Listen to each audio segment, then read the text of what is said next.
રહ્યા છો Charotar prime news. હવે જોઈએ અગત્યના સમાચાર।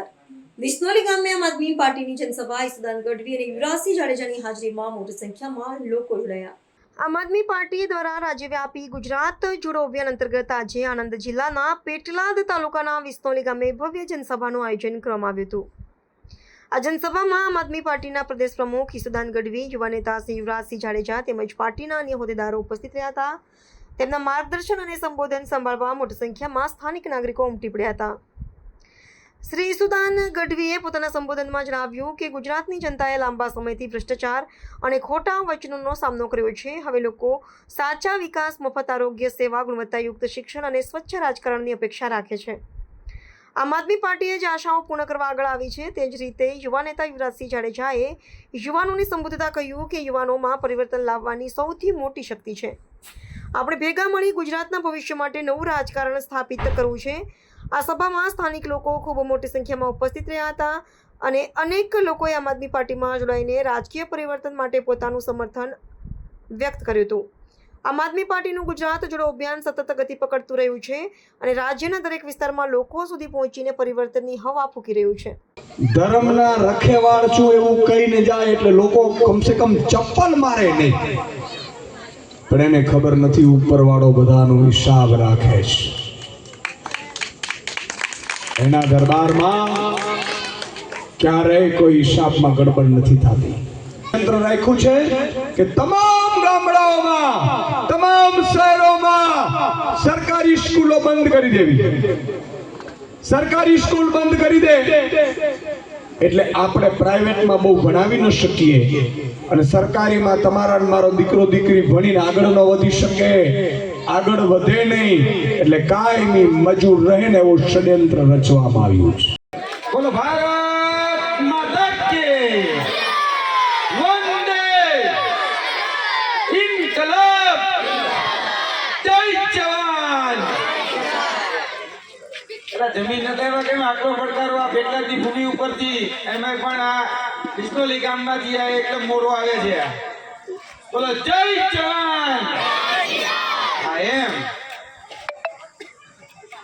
આ પેટલાદની એમાં પણ વિસનોલીની ભૂમિ એક ક્રાંતિની ભૂમિ છે અને એ ક્રાંતિની ભૂમિમાં જ્યારે દેશના અંગ્રેજોમાંથી આઝાદીની જ્યારે લડાઈ રહી હતી ત્યારે એ લડાઈમાં ક્રાંતિના બીજ રોપવાનું કામ આ પેટલાદની આ ભૂમિએ કરેલું છે।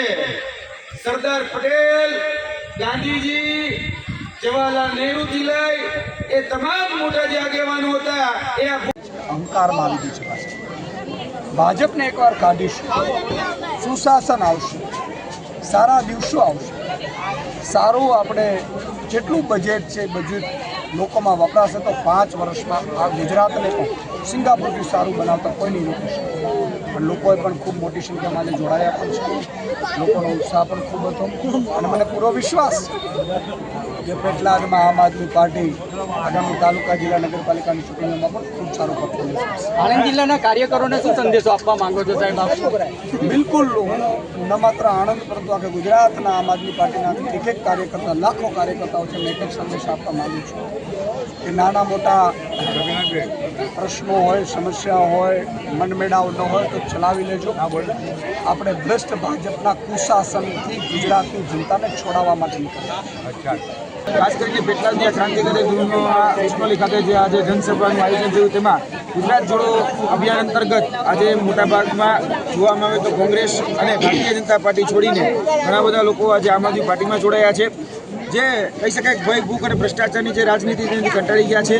માનવ સર્જિત હોનારતો જે થઈ રહી છે, થોડાક સમય પહેલાં જ આ જ વિસ્તારમાં 15 કિલોમીટર દૂર આવેલા ગંભીરા બ્રિજની દુર્ઘટના થઈ, એ પણ માનવ સર્જિત દુર્ઘટના હતી અને એ માનવ સર્જિત દુર્ઘટનામાં આજ દિન સુધી જે પીડિતો છે, જે વંચિતો છે, હજી આજ સુધી એને ન્યાય નથી મળ્યો। એ ન્યાયની ગુહાર આજે આ જગ્યાથી લગાવવામાં આવી છે।